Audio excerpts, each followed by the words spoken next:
Bakit pwedeng masibak? Bakit pwedeng masibak si Marcoleta?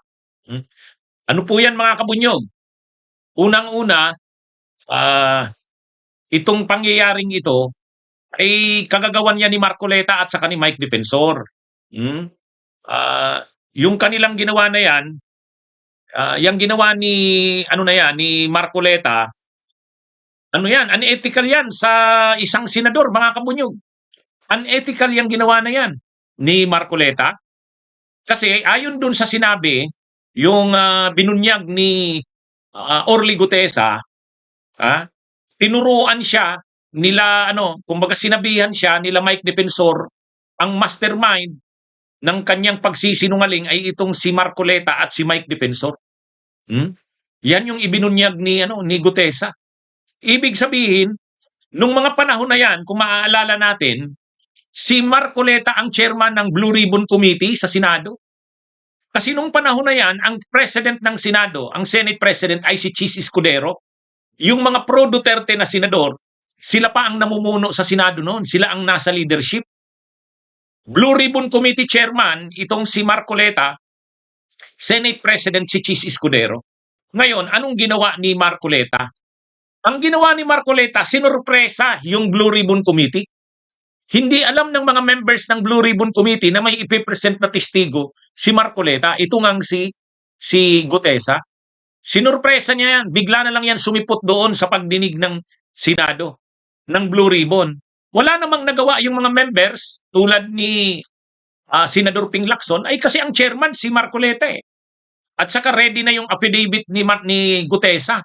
Anong araw ba yun? September 25, 2025 yata yun kung hindi ako nagkakamali. Hmm? So anong nangyari? Anong nangyari? Biglang present ni Marcoleta yan si Gutesa.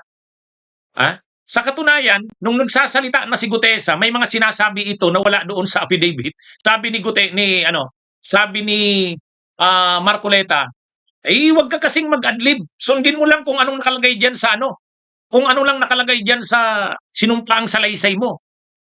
Huwag kang mag-deviate diyan. Imagine niyo.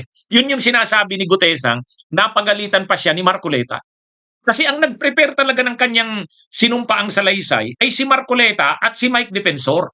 Miniting sila. Isang araw bago yung pag-appear ni Gutesa, minute siya ni Marcoleta at saka ni Mike Defensor. Binasa ni Marcoleta yung ginawa niyang yung affidavit niya. May mga siningit doon si Marcoleta. Pagkatapos kinaumagahan, sumipot na si Gutesa doon sa Senado. I-present na gayon ni Marcoleta.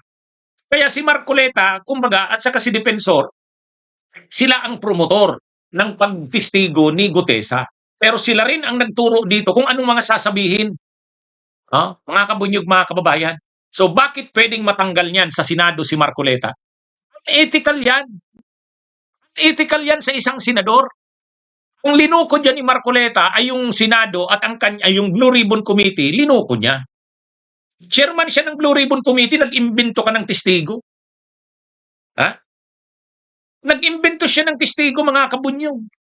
Hindi naman totoo yung testigo niya, yung lumalabas diyan. Kung papaniwalaan niyang mga binubunyag ngayon ni Gutesa.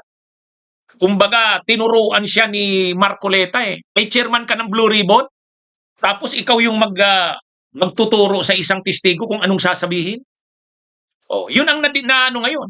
Pag napatunayan yan, unethical yan. Mga kabunyog, ang senador, hindi yan impeachable official. Pati pareho din yan ng congressman. Ang mga members of Congress, House of Representatives man yan o Senate, hindi yan impeachable official. Ibig sabihin, pwede silang matanggal sa pwesto. Sa paanong paraan? Ireklamo mo sa Ethics Committee. Kung mabigat ang kanyang ginawa, ay pwede siyang matanggal. 2/3 na boto ng kanyang mga kasamahan. Halimbawa, si Kiko Barsaga, o di ba sinibak ng House, mayroong ethics complaint sa kanya. Pagkatapos sa ethics complaint, nagpasya yung ethics committee na irekomenda sa plenaryo na siya'y sibakin. Sinuportahan ng more than 2/3. Yan ang kailangang boto, 2/3. Ito rin si Marcoleta. Yung ginawa niya na yun, unethical yun. Pag napatunayan yun, na talagang itong si Gutesa ay tinuruan ni Marcoleta na magsinungaling. At siya mismo ang promotor niyan, mastermind niyan. Ikaw ang chairman ng Blue Ribbon. Tapos ganun ang ginawa mo. Linuko mo ang Blue Ribbon Committee bilang chairman. Linuko mo rin ang Senado. At yan ay unethical. Dapat kang sibakin bilang miyembro ng Senado.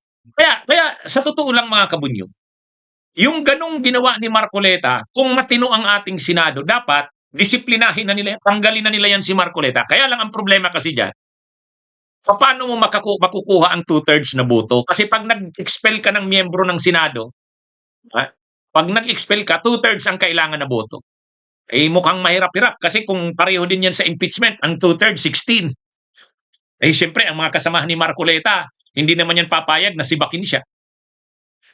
Pero sa totoo lang, yung ginawa niya na yan, na chairman ka ng Blue Ribbon Committee, tapos ikaw yung nag-produce ng testigo, tinuruan mong magsinungaling, siya yung gumawa ng ano eh. Siya daw yung gumawa, ayon kay Gutesa, ang gumawa ng affidavit niya ay si Mike Defensor. Saka yung manugang ni Mike Defensor, yung nagngangalang Mark. Saka si Gutesa, ay si Marcoleta.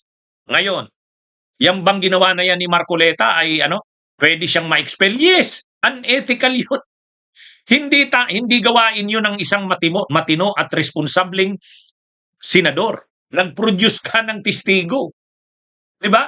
Mga kabunyog, i-present yan ni Marcoleta eh. I-present yan ni Marcoleta si Gutesa. Kaya lang, pagkatapos na ma-present yan, na ano na natanggal na si ano. Si Lacson ba ang chairman ng Blue Ribbon during that time? Anyway, kahit pa sabihin natin hindi siya ang chairman, pero member siya ng Blue Ribbon. Bilang senador, hindi ka dapat nagsisinungaling. Hindi ka dapat nagiging kasangkapan sa pagsisinungaling. Ay dito ang sinasabi ni Gutesa. Ano siya eh. Si Marcoleta at saka si Mike Defensor ang mga promotor sa likod ng kanyang pagtestigo. Sila ang nagsabi sa kanya kung anong mga sasabihin niya. Kita nyo, kahit hindi siya ang chairman, ang punto dito, nag-present siya ng testigo, mga kabunyog, mga kabayan, ng nagsisinungaling. At siya ang nagturo dito na magsinungaling. Yan yung ano.